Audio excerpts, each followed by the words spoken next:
One fish, two fish, pink fish, blue fish. This one pays a little more. This one goes to a store. Hello, my name is Kimia.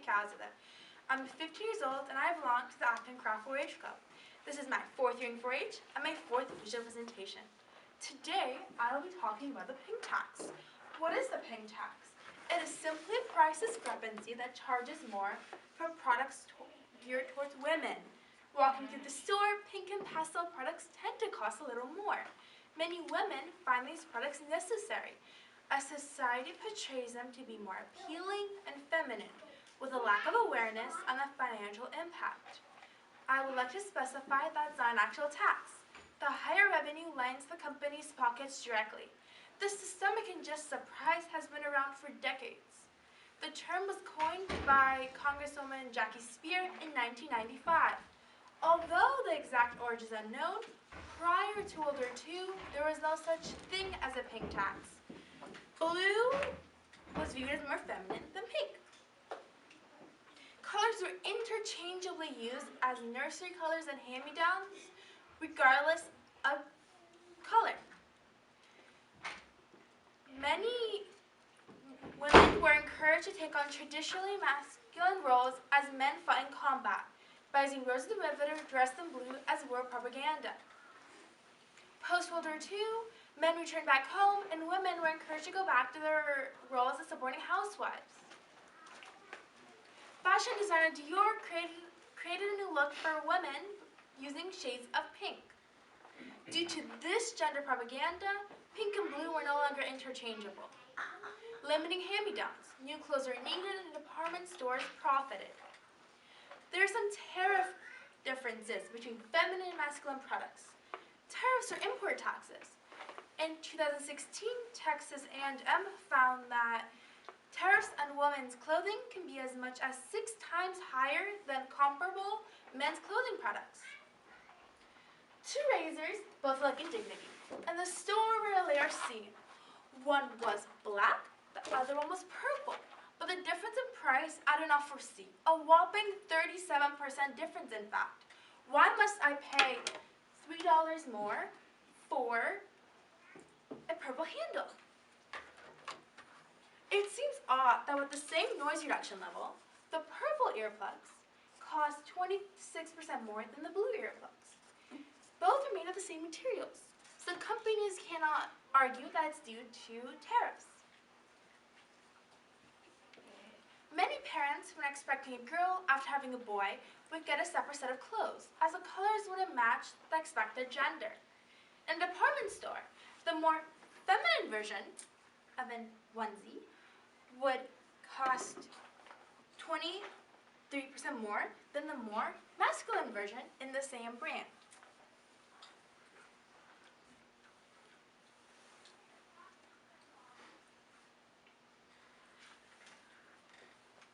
Certain services are in pink tax. If a guy friend and I want to go get a matching short buzz cut, if we go to the same particular salon in Wayland, I would be charged $33 while my friend would be charged $27. Now if we go to another salon in Acton, we would both be charged $23 with no difference. It was found that only 15% of randomly selected hair salons charge equivalent prices for equivalent services. It was found that nationwide, women's haircuts are 26% more expensive than men, or 50% more expensive than men's.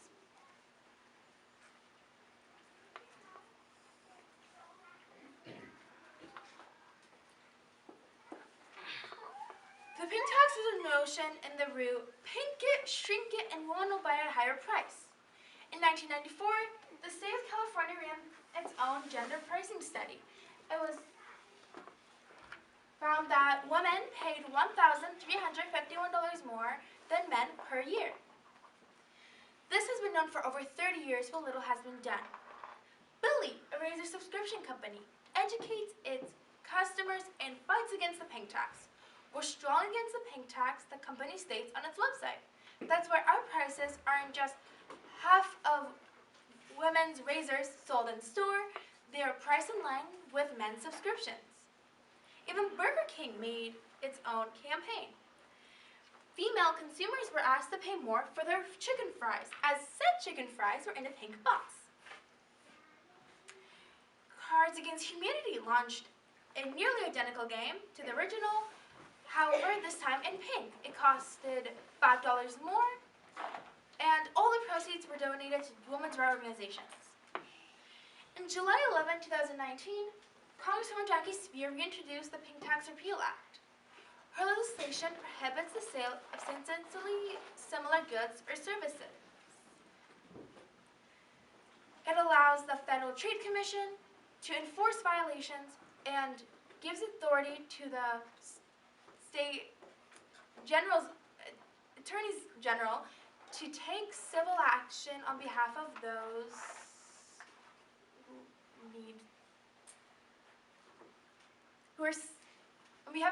who are discriminated against. The hope is to have national legislation that prohibits the gender-based pricing once and for all. One can take a stand by contacting their state representatives and telling them to support the Pink Tax Repeal Act. Avoid double-checking prices and buying from gender-neutral companies can all decrease the financial hit. Avoiding the dry cleaners due to systemic bias can take a personal stand. We still have a lot to do to fully stop gender discrimination. Today I've talked to you about what the pink tax is, different examples of it, and current day efforts underway. This concludes my visual presentation. My references were Adweek, Healthline, and Rocket HQ. Are there any questions?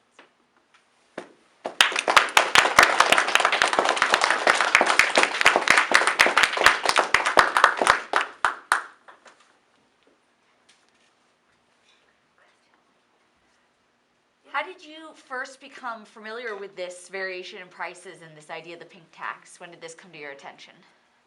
The question was, when did this first come to my attention? I first learned about the pink tax last year in a Girl Up meeting where the leaders explained to us, the members, what the pink tax was, and I found that it was very surprising and very important to spread awareness about. Yes?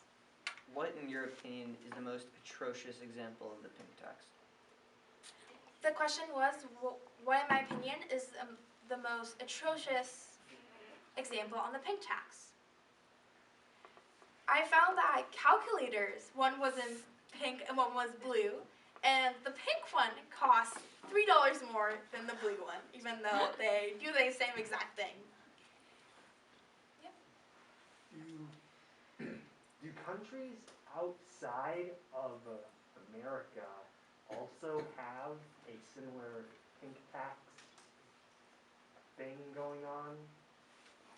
The question was, do other countries also have a similar version of the pink tax in their country?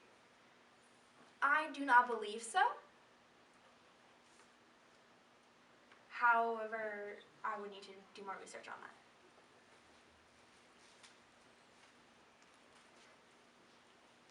Yeah. I've heard about something called the tampon tax. How is that related to the pink tax? The question was, how is the tampon tax related to the pink tax? The tampon tax is on menstrual products, and they're very similar in the fact that you're being taxed because of your gender in a way, because tampons are a necessity.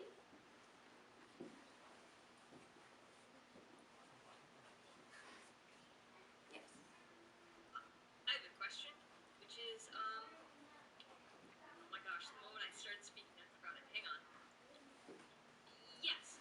Do you think that this has to do with this marketing might have something to do, or might not have something to do, I want to hear your opinion and why, with the fact that women might be expected to be the shoppers who are buying these things, who they might be marketed towards? Do you think those things are connected or not? The question was, do I think that women being seen as more the shoppers